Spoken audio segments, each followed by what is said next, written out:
সম্মানিত দর্শক আসসালামু আলাইকুম। আজ 1 ডিসেম্বর 2012 রোজ সোমবার 2025। আজকে খামারি তথ্য ইউটিউব চ্যানেল আপনাদেরকে দেখাবে ইহাদ ডেয়ারি ফার্মের সকালবেলার কার্যক্রম।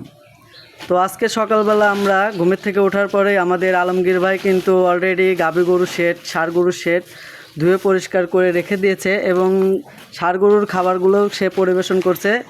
আমি এইমাত্র ঘুম থেকে উঠলাম, ওঠার পরে আপনার সব শেডগুলোই ভিডিও করতেছি আর কি, মোটামুটিভাবে আপনাদের মাঝে প্রতিনিয়তই ভিডিও দেওয়ার চেষ্টা করতেছি।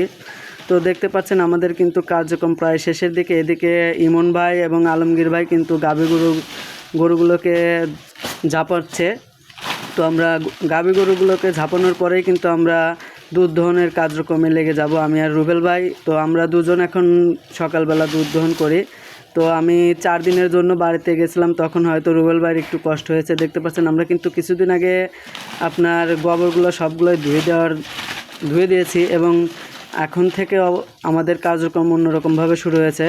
দেখলেন গামলায় কিন্তু এবং এদিকে বালতিতে গোবর রাখা হয়েছে। এই গোবরগুলো কিন্তু আমরা অন্য একটা স্থানে রাখার চেষ্টা করতেছি, কারণ আমাদের সামনে ঘাসের জমিতে সারগুলো প্রয়োগ করতে হবে এবং সারের সাথে গোবরগুলো যদি আমরা দেই তাহলে অবশ্যই আমাদের ঘাসের জন্য ভালো হবে।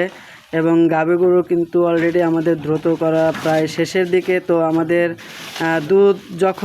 আমরা অলরেডি দুধ দহন করা শেষ করে ফেলি, তখন কিন্তু আমাদের ফয়সাল অর্থাৎ আমাদের যে দুধের যে ম্যানেজার আছে তিনি কিন্তু দুধগুলো বাজারে নিয়ে বিক্রি করে থাকেন। তো আমরা কিন্তু এর আগেও আমার ভিডিওতে বলছি, আমরা কিন্তু দুধ মিষ্টির দোকানে এবং চায়ের দোকানে দুধগুলো দিয়ে থাকে। এদিকে ইমন ভাই এবং আলমগীর ভাই কথোপকথন করতেছেন যে তাদের মাধ্যমে গাভী গরুকে দ্রুত ঝাঁপানোর জন্য, কারণ আজকে আমাদের কাজের একটু লেট হয়ে গেছে বলে আমরা তাড়াতাড়ি কাজ করার জন্য চেষ্টা করতেছি। তো আশা করি আপনাদের মাঝে যদি আমাদের ভিডিও অবশ্যই ভালো লাগে থাকে, অবশ্যই আমার চ্যানেলটি সাবস্ক্রাইব করে আমার পাশেই থাকবেন। ধন্যবাদ সবাইকে। আসসালামু আলাইকুম।